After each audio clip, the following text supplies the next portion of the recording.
All right, I'm gonna try to do like a quick little review of Sakamoto Days. Um, I guess like the first three chapters. Can't really call it like a little arc.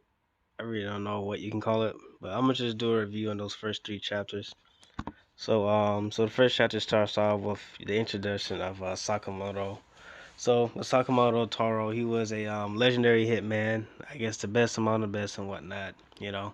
Always get his mission done by any means necessary. Until one day he found this girl working at a store. He fell in love. He retired, married, and then he had a kid. And then he kind of relaxed with regular life and became the store, or I guess the co-store owner with his new wife. I think her name is Alvi. But yeah, he has a family and a daughter, and he lives with them as a store clerk and whatnot. And so then the chapter starts out with Sakamoto, just running the store and whatnot, greeting people who comes in every now and then. And then we have Shin gets introduced. And then with Shin, he is introduced as one of he used to work with Sakamoto, I guess like a little sidekick or whatnot. But he really admires Sakamoto, right? And I guess now he's on this mission to kind of like observe Sakamoto because apparently some people want him to get taken out due to because he left the whatchamacallit, he left the like that life behind of being a hitman and whatnot. So they wanted him out because he's not able to leave. But first Shin just observes him, see the type of life he's living. Shin was kind of like disappointed at Sakamoto because of how he became just this legendary hitman to just some random store clerk that let himself go.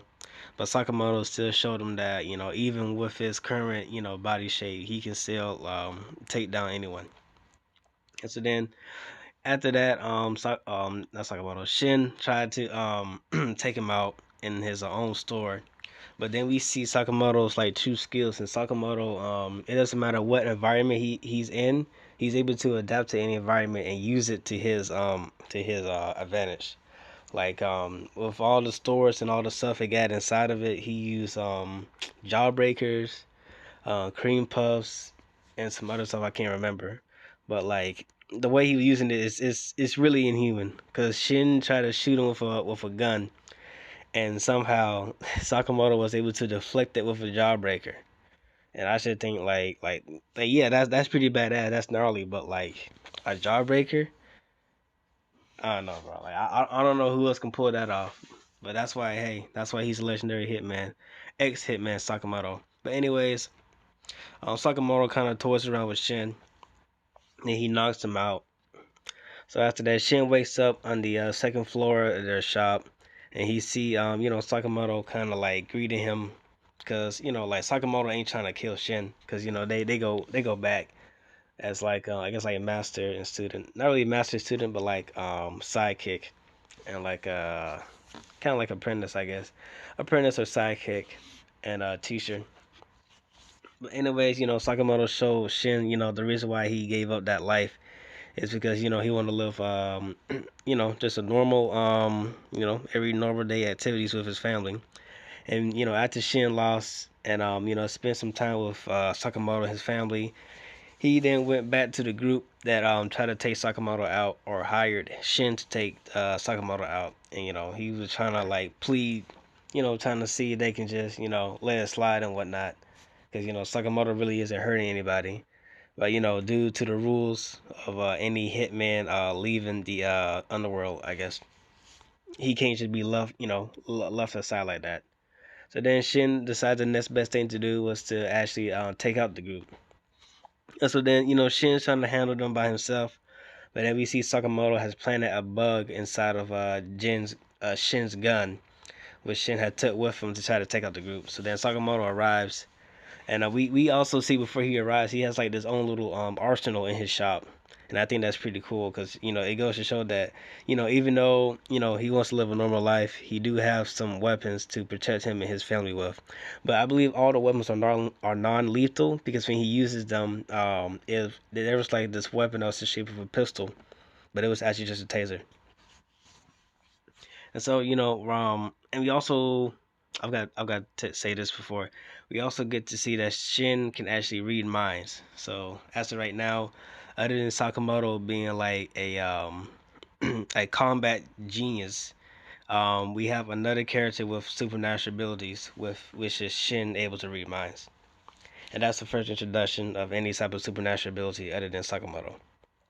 So then with that, we see that Sakamoto arrives to help out Shin. He kind of basically take out the rest of the group by himself, and we see like just how much the combat prowess is.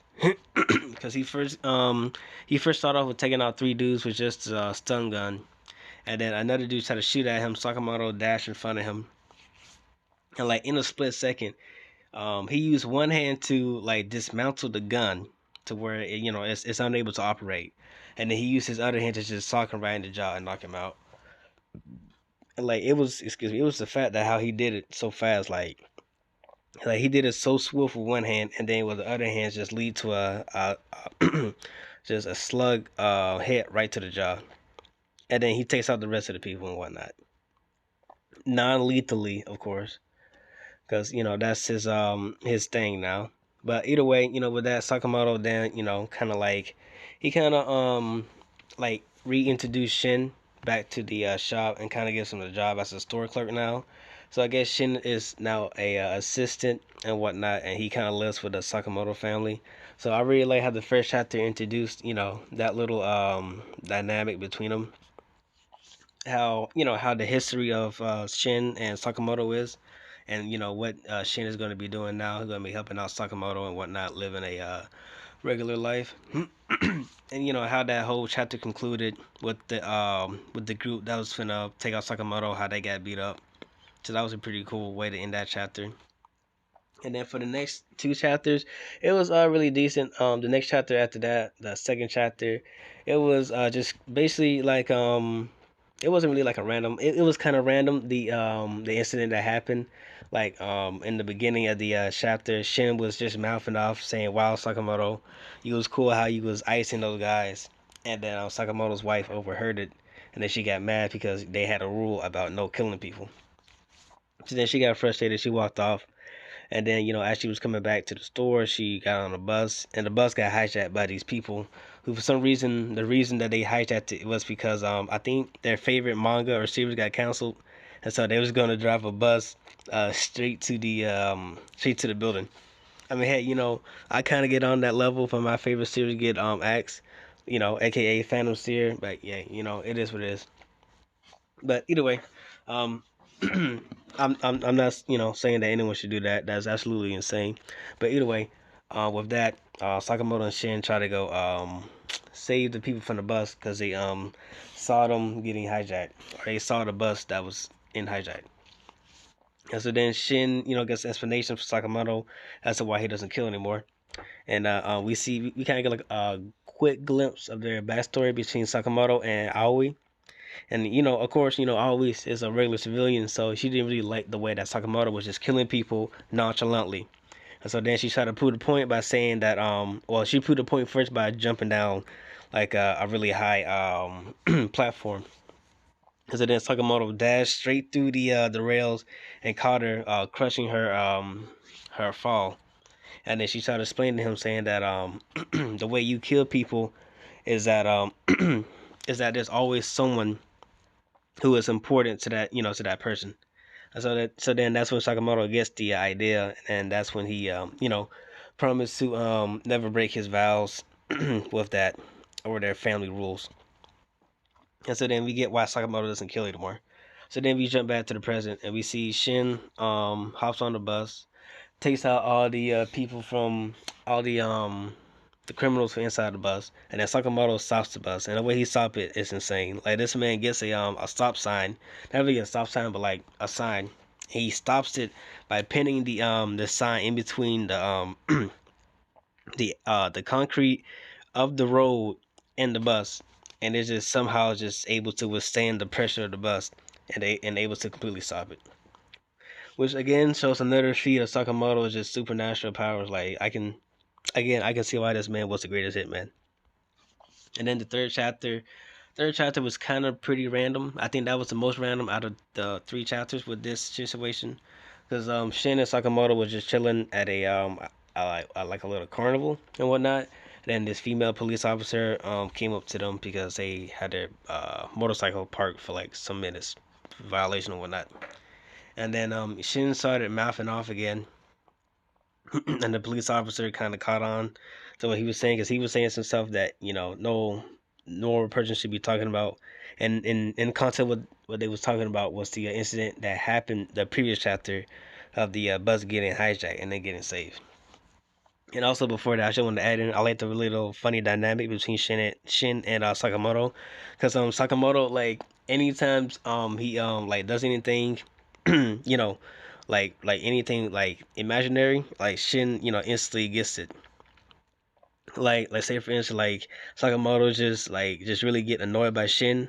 Sakamoto just imagining of him just straight up killing Shin, and Shin just gets caught off guard. And I think that dynamic is pretty damn funny. But back to topic. Because of that, Shin and Sakamoto, they get suspicious. They get suspicious person hit with them from the female officer. So then, they run away. They was able to escape from the female officer, and then the female officer had found some lady getting kind of like haggled by these gangsters. She intervenes, and the gangsters kidnap her and the and the chick that they was haggling. And so then Sakamoto and Shin they go, try to find them. Do thanks to Shin's clairvoyance, which is the supernatural power he's got. He's like an expert. He's able to figure out where they are. And so then they go in there and they stop all the thugs. And how they did it is Sakamoto threw like two smoke bombs in there, and he just take them all out back to back with the help of Shin, of course, telling their coordinates. And while all this is happening, the reason why they brought the smoke bombs is because they don't want their identities to be revealed. And in the midst of all that, the female police officer was was blindfolded, and then her blindfold came off. And then at the same time, the female officer and the audience sees that Sakamoto is in a different appearance. By that I mean like he's the same. He's in the same clothes. He's just slimmed down. Now, as for that super special phenomenon, it wasn't really actually introduced or actually explained why he slimmed down in that chapter. But I think it was just cool, to just pay homage, to like his previous, physique. Excuse me. Before he, before he left the Hitman world behind. But either way, that was a really cool looking form of showing Sakamoto, in his like casual clothing and whatnot. And so then, Sakamoto and Shin, they leave with the all the thugs defeated, and the female officer rescued with the other girls and whatnot. And so then I think after that, that was pretty much the end of it. Um, yeah, that was the end of that chapter. But those three chapters, it was a pretty good like introduction. It has some very thoughtful points, to show Sakamoto what he's doing currently, why he's no longer a killer no more and whatnot, and what his family is built upon and all that stuff. So I think it was a really good chapter, and it also introduced Shin. I think Shin is a really good side character. Like I said in my manga review, Shin and Sakamoto dynamic at the beginning was kind of giving me not Sakamoto, jeez, was giving me Gentoki and Shinpachi vibes, and I like that. But yeah, these three chapters, overall in review, I think that it's a really good chapter for introduction. I'm gonna give it like a 8 out of 10.